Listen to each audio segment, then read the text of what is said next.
नमस्कार, आप देख रहे हैं लोकमंच लाइव। आज की तमाम 10 बड़ी खबरों पर आइए नजर डालें। झारखंड बीजेपी ने पटना में हुए विपक्षी दलों की बैठक को लेकर झामुमो पर जमकर निशाना साधा और कहा, झामुमो झारखंड विरोधियों की गोदी में जाकर बैठ गया है। बीजेपी के प्रदेश अध्यक्ष दीपक प्रकाश ने कहा कि पटना में विपक्षी दलों की बैठक पॉलिटिकल पर्यटन है, जिसमें लोग आएंगे, लिट्टी चोखा खाएंगे, ख्याली पुलाव पकाएंगे, हाथ मिलाएंगे, लंबे चौड़े भाषण देंगे और फिर अपने अपने रास्ते चले जाएंगे। झारखंड के मुख्यमंत्री हेमंत सोरेन विपक्षी दलों की बैठक में शामिल हुए। बैठक के बाद उन्होंने कहा कि बिहार मुख्यमंत्री नीतीश कुमार ने बड़ी मशक्कत से विपक्ष को एक रूप में जोड़ने का प्रयास किया है।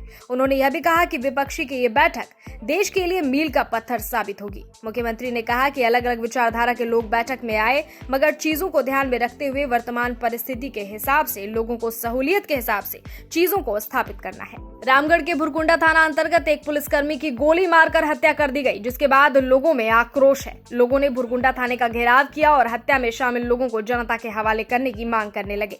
बताया जा रहा है कि मृत पुलिसकर्मी पंकज कुमार दास की पत्नी ने ही उनकी हत्या कराई है। उसकी पत्नी का पिछले काफी सालों से किसी अन्य व्यक्ति के साथ प्रेम प्रसंग चल रहा था और शादी के बाद से ही पंकज और उसकी पत्नी के बीच लड़ाई झगड़े होते रहते थे। लोकसभा चुनाव 2024 को लेकर जम्मू कश्मीर के पूर्व राज्यपाल सत्यपाल मलिक ने एक बार फिर मोदी सरकार पर निशाना साधा है। सत्यपाल मलिक ने ट्वीट कर कहा है कि मैं तो देश के सभी विपक्षी नेताओं से कह रहा हूं कि आपको ईडी और सीबीआई से घबराने की जरूरत नहीं है। सच का डटकर मुकाबला कीजिए। लोकसभा चुनाव 2024 में बीजेपी की हार तय है। आगामी चुनाव में मोदी सरकार नहीं बचेगी, फिर मोदी और उनके सहयोगी की जांच करवा लेना। मॉनसून की दस्तक हो चुकी है, मगर पूर्वी सिंहभूम का बारिश का इंतजार हो रहा है। बहरागोड़ा, बरसोला और उनके आसपास के क्षेत्रों में खेत सूखे पड़े हैं और किसान बरसात होने का इंतजार कर रहे हैं। झारखंड के धान का कटोरा कहे जाने वाले बहरागोड़ा के आसपास के गांव में रहने वाले किसान कहते हैं कि धान की खेती अच्छी होती है तो जीवन यापन सही से हो जाता है। उन्होंने कहा, बारिश नहीं हुई तो खेतों में पटवन करना मुश्किल हो जाएगा। जल संकट के कारण खेतों में बुआई भी नहीं हो पा रही है। राज्यपाल सीपी राधाकृष्णन लगातार अलग अलग क्षेत्रों का दौरा कर रहे हैं। आज गोंडा जिले के सुंदर पहाड़ी प्रखंड मुख्यालय पहुंचे। राधाकृष्णन ने लोक संवाद कार्यक्रम को संबोधित किया। इस दौरान उन्होंने महिलाओं और छात्राओं से भी बातचीत की। राज्यपाल ने कहा कि आम जनता राजभवन तक नहीं पहुंच सकती, इसीलिए क्षेत्रों के दौरे पर निकला हूं। राज्यपाल ने बताया कि झारखंड में उन्होंने 7000 किलोमीटर सड़क मार्ग से 21 जिलों का दौरा किया है और आने वाले 3 दिनों में सभी 24 जिलों को कवर करने वाले हैं। गिरिडीह कॉलेज में 4 सूत्री मांगों को लेकर अखिल भारतीय विद्यार्थी परिषद ने कॉलेज के प्रशासनिक भवन में तालाबंदी की। इस दौरान प्रिंसिपल समेत कॉलेज के सभी प्रोफेसर व कर्मी ऑफिस से बाहर रहे।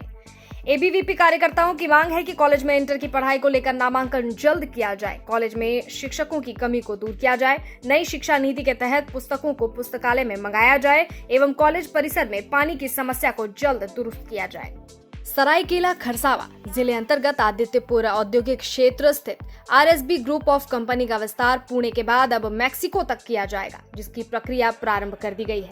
उक्त बातें आरएसबी ग्रुप ऑफ कंपनी के चेयरमैन एसके बेहरा ने शुक्रवार को आदित्यपुर में आयोजित एक कार्यक्रम में कही। उन्होंने बताया कि भविष्य में इलेक्ट्रॉनिक वाहन को देखते हुए आरएसबी ने इजराइल की कंपनी के साथ कोलैबोरेशन कर ई व्हीकल निर्माण के क्षेत्र में कदम बढ़ा दी है। उन्होंने बताया कि इजरायली कंपनी के सहयोग से पुणे प्लांट में इलेक्ट्रॉनिक मोटर सिस्टम पर कार्य किए जा रहे हैं। जल्द ही इलेक्ट्रॉनिक व्हीकल की आपूर्ति टाटा और अशोक लेलैंड कंपनी को भी की जाएगी।